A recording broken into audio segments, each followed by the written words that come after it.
क्या कहें और क्या ना कहें, यह समझ से परे आज की तारीख में पिछले 24 घंटों में मैंने जितने भी लोगों से बात की, जहाँ जहाँ भी गया, लोग पहलगाम में जो कुछ भी हुआ उसके अलावा कुछ चर्चा करने को तैयार नहीं हैं और न ही उनके जहन में कोई और बात है। फिलहाल पहलगाम में जिन 26 लोगों की आतंकवादियों ने हत्या की और जिस तरीके से की, उसको लेकर के देश के लोगों में आक्रोश है, गुस्सा है और यह देश उबल रहा है। इस गुस्से का अंदाजा सरकार को है, इसीलिए देश के प्रधानमंत्री ने मंच से दुनिया को समझाया कि हिंदुस्तान के शब्द का अब ये आखिरी वक्त है। मैं बहुत स्पष्ट शब्दों में कहना चाहता हूं, जिन्होंने ये हमला किया है, उन आतंकियों को और इस हमले की साजिश रचने वालों को उनकी कल्पना से भी बड़ी सजा मिलेगी। सजा मिलकर के रहेगी।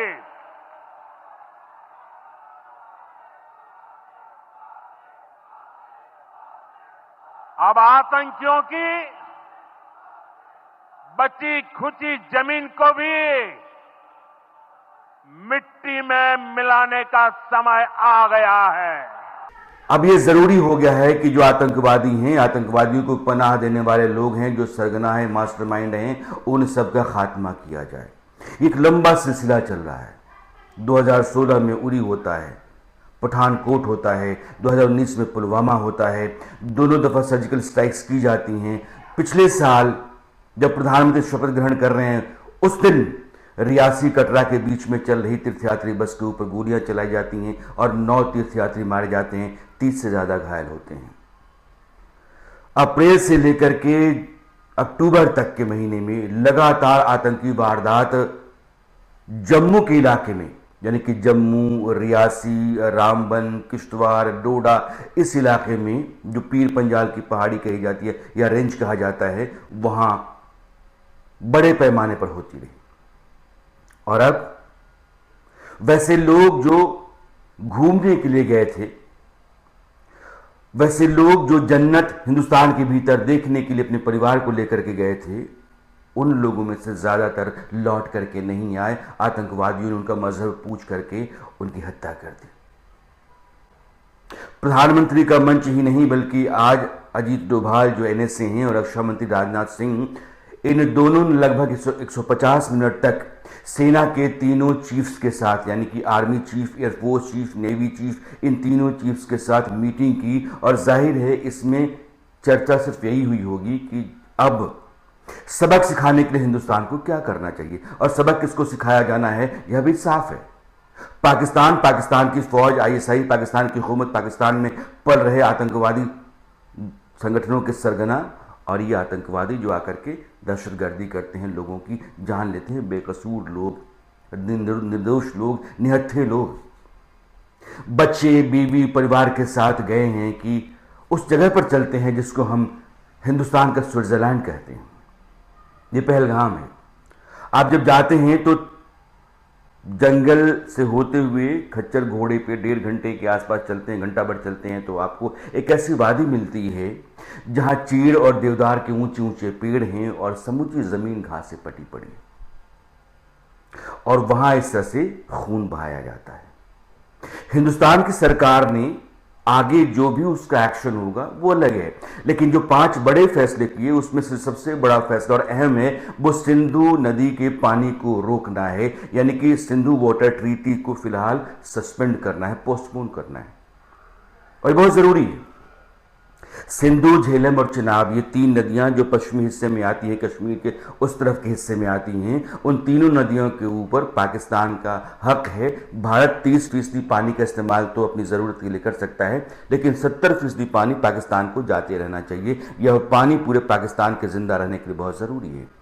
लाहौर, रावलपिंडी से लेकर कराची तक वहाँ के शहरों में जो लोग पानी पीते हैं, वहाँ जो खेती होती है और वहाँ के उद्योगों में जो पानी जाता है, यह सब कुछ इन्हीं 3 नदियों के पानी पर है। और सतलुज, रावी, ब्यास, यह जो पूरब की तरफ की नदियां हैं, उस इलाके में जो पंजाब और जम्मू कश्मीर से निकलती हैं, उस पर भारत का हक है। 1961 में नेहरू और जनरल अयूब, जो पाकिस्तान के उस समय के तानाशाह थे, इन दोनों के बीच में लगभग 9 साल तक चली चर्चा के बाद ये संधि हुई थी। वर्ल्ड बैंक उसमें एक हिस्सेदार था, या उसकी पहल पर संधि हुई। पाकिस्तान को हमने उन 3 नदियों का पानी दिया। ये इंसानियत है, ये मानवता है, एक अच्छे पड़ोसी का रिश्ता है। आज उस पानी के रोके जाने से ना वहां बिजली प्रोडक्शन रुकेगा, वहां कल कारखाने रुकेंगे, बल्कि बूंद बूंद को पाकिस्तान तरसेगा, वहां की खेती नहीं चल सकती। और ये बहुत जरूरी है। यह देश जो हमारा पड़ोसी है और वो दहशतगर्दी के अलावा कुछ जानता नहीं है, एक अपाहिज, लिजलिजा, बददिमाग, बेशऊर देश, जहां फटेहाली है, गरीबी है, खस्ताहाली है, उसको हिंदुस्तान दिखता है। हिंदुस्तान के बेकसूर लोग दिखते हैं। जम्मू कश्मीर के भीतर आप उस इलाके में जहां चहल पहल है, जहां रौनक रहती है, वहां आकर के और गोलियां बरसा करके 26 लोगों की जान लेकर के चले जाते हो, ये बर्दाश्त से बाहर है।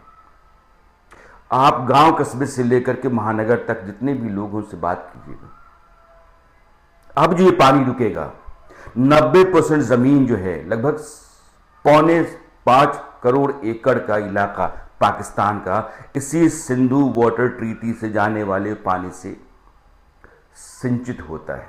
वहां की खेती पनपती है, वहां अनाज होता है। पाकिस्तान के नेशनल इनकम में एग्रीकल्चर सेक्टर का 23% हिस्सा है, अच्छा खासा हिस्सा माना जा सकता है।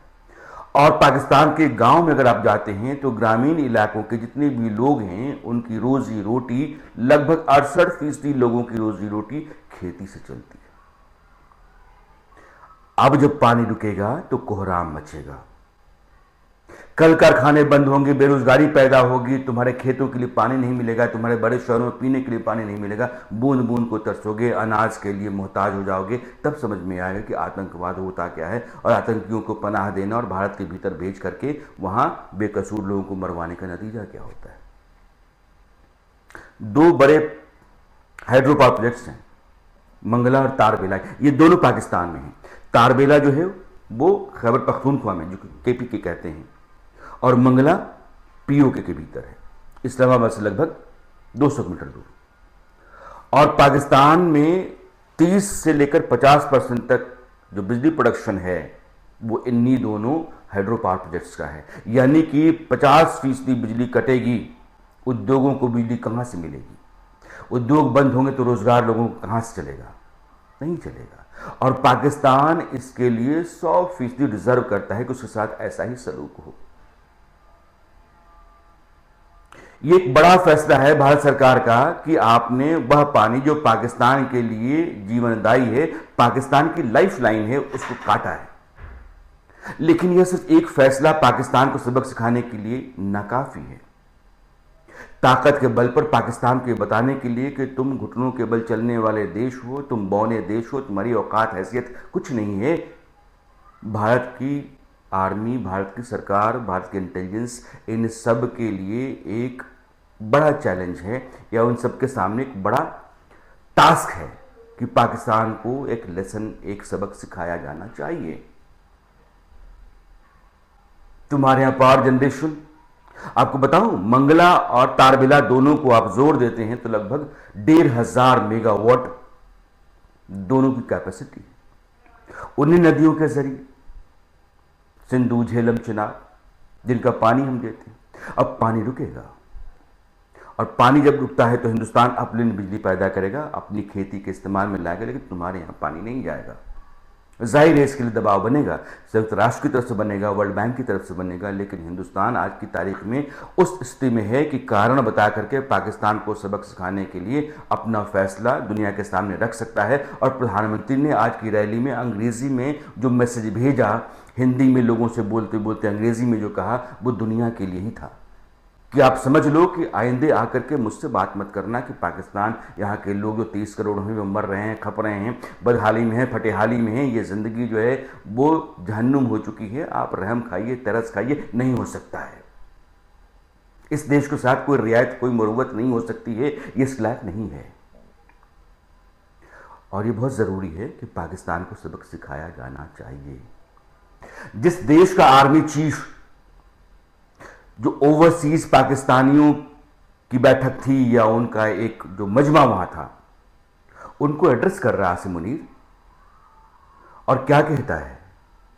वो कहता है कि हम हिंदुओं के साथ मिल ही नहीं सकते हैं, हमारे मुल्क की बुनियाद मजहब के आधार पर रखी गई है, हम उसूलन अलग तरह के लोग हैं, रिवाज में, मान्यताओं में, परंपरा में, रहन सहन में, रीति रिवाज में, विचार में, हर तरीके से हम अलग हैं, हिंदुओं से हमारा कोई मेल हो ही नहीं सकता है, और ये कश्मीर के जो लोग हैं इनकी चिंता भी हम करेंगे। जो अपनी पेट की चिंता से फारिग है, जो अपने मुल्क के लिए कटोरा हाथ में लेकर के चलता है, जिस देश की कभी कोई हैसियत बनी ही नहीं आज तक, उस देश का आर्मी चीफ कहता है कि मैं कश्मीरियों की चिंता करता हूं।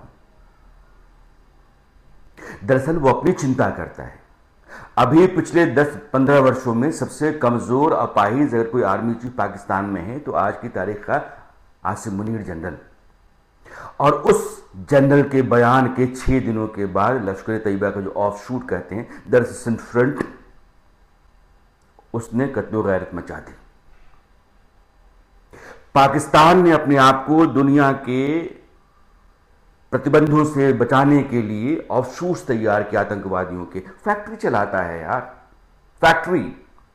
वो लश्कर तैयबा नहीं होना चाहिए, जैश मोहम्मद नहीं होना चाहिए, हिजबुल मुजाहिदीन नहीं होना चाहिए, क्योंकि तो पाकिस्तान में रहते हैं, उनके सरगना रहते हैं। अगर उसका नाम कहीं भी जाता है तो फिर FATF की लिस्ट में पाकिस्तान आ जाएगा, और दुनिया के तमाम जो एजेंसीज हैं या ऑर्गेनाइजेशंस या देश हैं जो पैसा दे सकते हैं, कर्ज दे सकते हैं, वो नहीं देंगे। इसलिए उनका एक अलग ऑफ शूट है, उनकी दुकान खोल के रखो कश्मीर के भीतर। ये सब बाहर से आते हैं और नाम तुमने दिया TRF। इसलिए हिंदुस्तान के प्रधानमंत्री और हिंदुस्तान आर्मी के तीनों जो चीफ्स हैं या सेना के तीनों उनके जो प्रमुख हैं, जो डिफेंस मिनिस्टर और NSA हैं, ये लगातार अगर इस कोशिश में हैं, ये इस प्लान पर काम कर रहे हैं कि पाकिस्तान को सबक सिखाया जाना चाहिए, तो ये एक्शन दिखना चाहिए। यह देश मांग कर रहा है। मजबूत मुल्क को मजबूत होते दिखना भी कभी कभार जरूरी होता है। अमेरिका और इजराइल को आप देखिए, 26/11 के बाद अमेरिका में आतंकवादी हमले नहीं हुए, और इजराइल में अगर हुआ तो उसके बाद उसने पूरे गाजा पट्टी को मैदान मलबा बना दिया। कभी कभार अपने लोगों को बचाने के लिए, अपने देश के लोगों की रक्षा के लिए उनके भीतर कहीं कोई डर ना रहे, इसकी खातिर दुनिया के दूसरे देश के लोगों के भीतर डर पैदा करना ज़रूरी हो तो वो ज़रूरी है। इसके लिए मानवता, इसके लिए इंसानियत, इसके लिए किसी तरह की दरियादिली की ज़रूरत है ही नहीं। मजबूत हो तो मजबूत दिखना चाहिए। ये 2 कौड़ी का देश, 2ym दर्जे की सरकार और उसके पाले हुए पिट्ठू हिंदुस्तान में आकर के इस तरह से लोगों को मार करके चले जाएं, ये हिंदुस्तान की सरकार के लिए सवाल है। और समूचा देश ये कह रहा है कि इस बार आर पार होना चाहिए।